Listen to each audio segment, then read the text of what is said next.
अंदर वो quality develop नहीं हो पाती है कि अगर मैंने ये डिपेंडेंस देखा, नॉट ओनली फॉर वेव्स, मैं किसी भी, अगर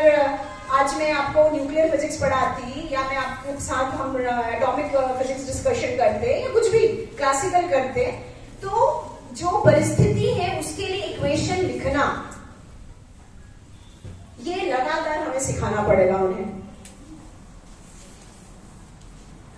तो हम क्या पा रहे हैं कि यहां जो डिस्टर्बेंस है जिसको हम y से डिनोट कर रहे हैं, यहां डिस्टर्बेंस को यदि मैं y से डिनोट करूं, क्योंकि मेरा डिस्टर्बेंस y एक्सिस में है फिलहाल,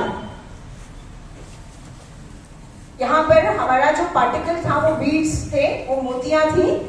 तो वो ऊपर जा रही है तो हमने y कह दिया, और किस दिशा में जा रहे हैं, x में, और लेकिन किसका पर निर्भर कर रहे हैं, t पर भी, तो ठीक है, y equal to function of some function of x and t। ठीक, अब प्रश्न आएगा, बच्चा बोलेगा अच्छा इतना आसान है, तो हम लोग x और t पर निर्भर करने वाला कोई भी एक फंक्शन लिख देते हैं। चलो यही ले लेते हैं, 2x प्लस 3t का होल स्क्वायर।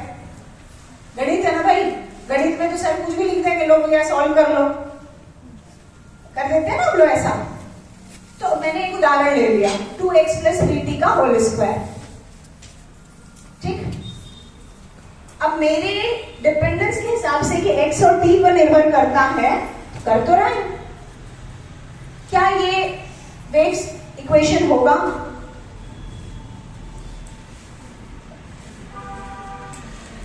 क्या ये वेव, अच्छा चलो स्क्वायर छोड़ दो, स्क्वायर सेकंड लेवल की डिफिकल्टी हो गई, 2x प्लस 3t कर देते हैं।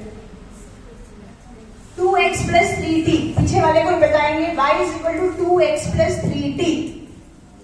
देखो ये कोई क्वेश्चन आंसर नहीं है, मैं चाहती हूँ कि हम लोग, देखो ये यही मैं जब इवन कॉलेज में पढ़ाती हूँ तो मुझे ये तकलीफ होती है कि मैं स्टूडेंट को ये देख नहीं पाती हूँ कि वो जब लिख रहा है तो वो समझ क्यों नहीं पा रहा है कि ये वेव इक्वेशन नहीं हो सकता,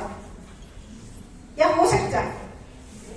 नहीं हो सकता है कि नहीं हो सकता, ये वो नहीं समझ पा रहा है। क्यों नहीं हो सकता? को उन्होंने तो देखा है, वो ऑसिलेशन करते हुए आगे बढ़ता है, प्रोपेगेट करता है, लेकिन यहाँ पर जब मैथमेटिकल में आते हैं तो उसका दिमाग वहां से हट जाता है,